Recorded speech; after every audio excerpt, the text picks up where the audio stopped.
Anda bicara, Anda beroposisi karena kedunguan. Memangnya Anda pikir Anda lebih pintar dari Jokowi? Jauh lebih dungu dari Jokowi. Batu bodoh dengan prinsip itu. Kau Bukan soal tidak. Setelah saya bicara baru Anda jawab. Saya membiarkan Anda bicara. Bang, abang khawatir nggak kalau resonansi dungu? Tunggu, kata resonansi itu, lu tulis resonansi itu.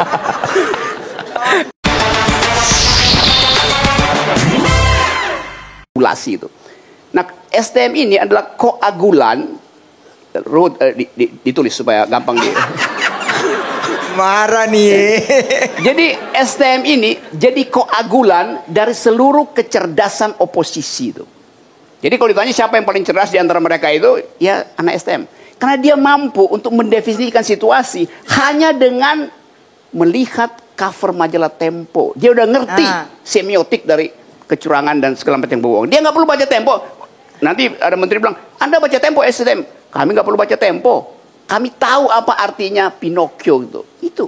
Jadi itu kecerdasan publik ada di situ tuh. Bang, abang khawatir nggak kalau resonansi dungu? Tunggu, kata resonansi itu, lu tulis resonansi itu.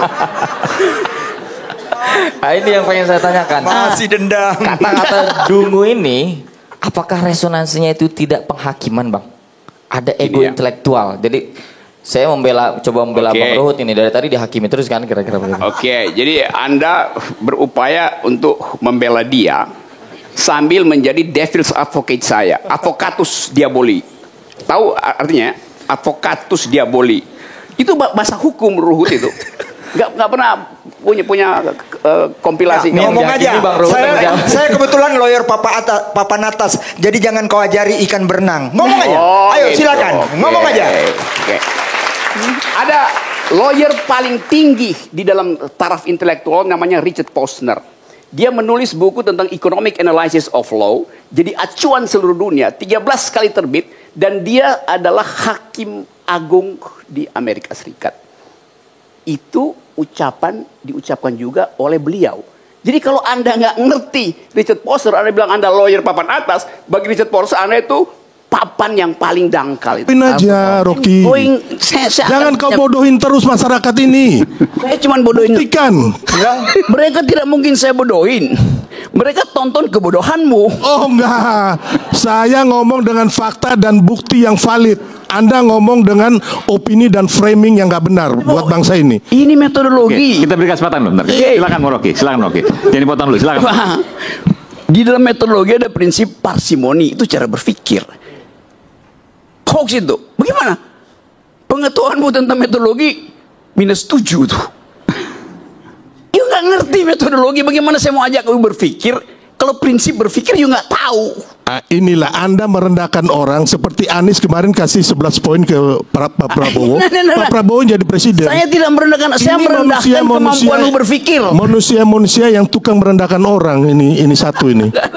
Ya kan? Fitnah orang. Kerjanya memang begini, pecundang. Oke, lanjut. Minum dikit. Belum Rocky ya. Mau lanjutin? No, saya mau lanjutin. Nanti saya beri kesempatan. Sabar. Oke. Minum. Seseorang yang mengklaim punya otak, dia tahu basis otaknya apa tuh. Itu cara berpikir tadi. Saya baru terangkan satu hal kecil, parsimoni, dan you nggak tahu. Bagaimana mungkin you punya ijazah nggak tahu apa itu parsimoni? Astaga. Di dalam hukum pun ada prinsip parsimoni. Mau saya terangkan? Rocky. Tunggu, saya mau terangkan. Saya mau ajarin you kan. Enggak, saya nggak perlu diajari oleh Anda. Tunggu, Anda lulus fakultas hukum? Sebagai orang hukum, saya minta bukti. Oke, saya terangin. Saya minta bukti. Oke. Ya kan kau nggak usah ngomong panjang lebar, saya hanya minta bukti kau mana. Oke, saya terangkan. Ya? Oke, saya terangkan. Itu aja, kita orang hukum. Oke, saya mau terangkan. Berdasarkan bukti dan fakta itu loh. Iya, saya mau terangkan sekarang. Kau ngomong panjang kali lebar, kau bodohin orang lain. Saya jangan. Aco kamu ini. Dia minta bukti. Buktikan. Untuk membuktikan perlu cara pembuktian, right? Cara pembuktian. Ayo silakan. Oke. Anda mau bukti yang kompleks atau yang parsimoni? Terserah Anda mau kasih bukti apa aja. Ya. Rakyat mendengar. Anda bohong atau bukti itu asli atau bohong? Saya kasih bukti parsimoninya ya. Di dalam ilmu hukum ada prinsip. Pacta sunt servanda, a pact must be served. Tahu prinsip itu? Dalam ilmu hukum. Sudahlah, saya ini bukan mahasiswa baru yang Anda harus terangkan. Anda tahu nggak supaya Sekarang saya ngomong aja, mana buktinya itu loh. Ini saya mau terangin. Enggak, kita kalau di pengadilan bro ya, nggak ada kita ngomong panjang-panjang kayak begini. Langsung mana buktinya? Ya, ini Hakim akan minta itu. Oke, Anda hakim ya. Ya. Oke, saya terangin ya. Buktinya namanya pacta sunt servanda. Tahu nggak istilah itu? Saya bilang Rocky, ya kan, mana buktinya? Sekarang kita ngomong mengenai presiden yang Ini melakukan buktinya. cawe-cawe. Saya pakai bahasa Inggris. A pact must be served. Namanya pacta sunt servanda. Perjanjian harus diucapkan.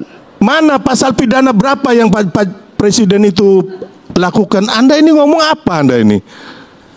Buktikan undang-undang mana yang dilanggar, pasal berapa? Ini saya mau Itu kita terangkan. ngomong. Oke, silakan Bung Rocky, silakan Bung Rocky. Saya terangkan pelan-pelan ya. Saya akan terangkan pakai dalil hukum. A pact must be served. Pacta sunt servanda. Pacta itu pact artinya perjanjian. Betul nggak? Sunt artinya jangan sampai. Bener nggak? Salah. Baru gua makanya udah salah. Sunt itu artinya must. Bukan sebaliknya. Ya bagaimana sih mau terangin dia sedungu ini? Bukan, saya mengiyakan apa aja yang kamu omong gitu loh. Nah, sekarang kan mana dia hanya muter-muter, nggak bisa bukti. Nggak ada ini manusia. Ini manusia pecundang, ya, yang sangat merugikan bangsa kita ini dengan kebohongan-kebohongan yang dia lakukan. Nggak ada kan? Mana buktinya yang kamu bisa berikan saat ini? Nggak ada, Rocky. Mana? Nggak ada. Kau nggak usah ngomong saya ini bukan mahasiswa kamu yang kamu ajarin, nggak. Sebagai orang hukum, mana pasal-pasal? You mahasiswanya siapa? Profesormu siapa namanya? Nggak perlu kau tahu ya. Yang sekarang ini mana pasal-pasal yang dilanggar oleh presiden? Saya mau terangkan itu. Nggak usah lah kau ngomong banyak kayak begitu. Baru mau terangkan prinsip. Enggak. Kita orang hukum, kita ngomong. Kenapa you bodoh dengan prinsip itu? Kau Udah. makanya nggak usah ngomong kayak gitu. Sudah. Oke, baik, kita akan kembali saat lagi, tetap bersama kami di Rakyat Bersuara.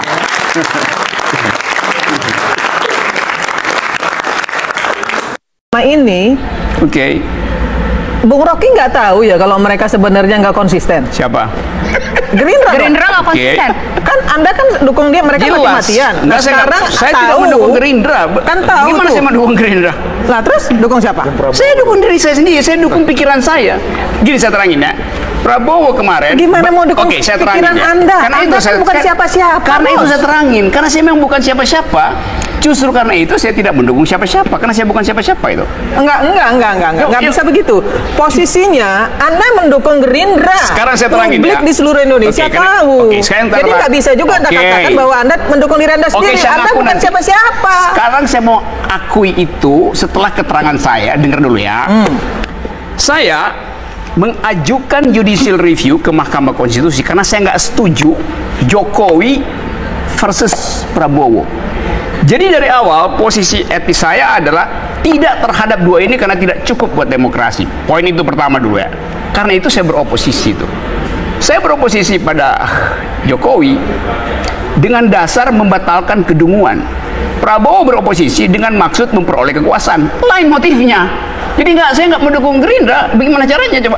Kalau dari awal saya tidak ingin dua-duanya. Gimana? Saya ingin sampaikan kepada Anda. Apa? Anda bicara, Anda beroposisi karena kedunguan. Memangnya Anda pikir Anda lebih pintar dari Jokowi? Jauh lebih dungu dari Jokowi. Bahkan Anda lebih dungu dari orang yang paling dungu di Indonesia. Baik, ditahan dulu.